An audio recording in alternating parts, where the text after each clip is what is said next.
Hi students, welcome to Bosco Campus Vision. I am Shankar Ganesh, Assistant Professor, Department of Computer Application, Don Bosco College, Kottayam. I am delighted to present a lecture on the topic Network Software, which comes under the subject Computer Networks and Security. This lecture is meant for Semester 3 BCA course of Kerala University. In this lecture, we are going to discuss Carrier Sense Multiple Access, that is CSMA protocol. CSMA is a network access method used on shared network topologies such as Ethernet to control access to the network. Devices attached to the network cable listen before transmitting. If the channel is in use, devices wait before transmitting. Multiple access indicates that many devices can connect to and share the same network. All devices have equal access to use the network when it is clear. CSMA protocol was developed to overcome the problem found in Aloha, that is to minimize the chances of collision so as to improve the performance. CSMA protocol is based on the principle of carrier sense. The station senses the carrier or channel before transmitting a frame. It means the station checks the state of channel whether it is idle or busy. There are three different types of CSMA protocols. First one persistent CSMA. Second one, non-persistent CSMA. Third one, P-persistent CSMA. First one persistent CSMA. In this method, station that wants to transmit data continuously senses the channel to check whether the channel is idle or busy. If the channel is busy, the station waits until it becomes idle. When the station detects an idle channel, it immediately transmits the frame with the probability 1. Hence, it is called one persistent CSMA.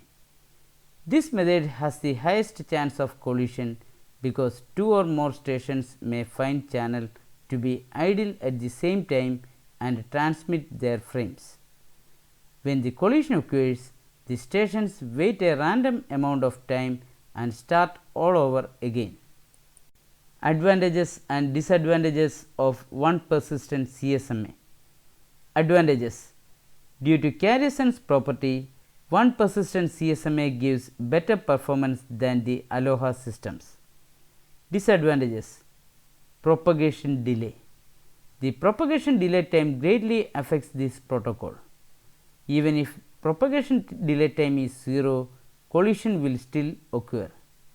If two stations became ready in the middle of third station's transmission, both stations will wait until the transmission of first station ends and then both will begin their transmission exactly simultaneously. This will also result in collision. Second one, non-persistent CSMA. In this scheme, if a station wants to transmit a frame and it finds that the channel is busy, then it will wait for fixed interval of time.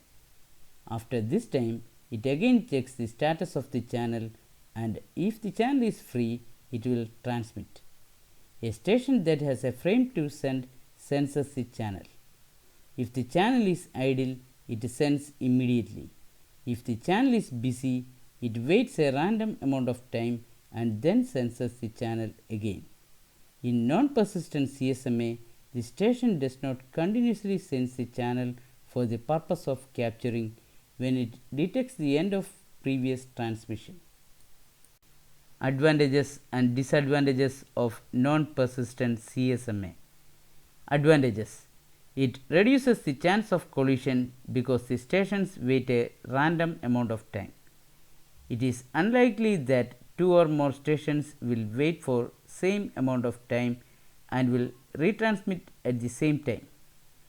Disadvantages: it reduces the efficiency of network because the channel remains idle when there may be stations with frames to send.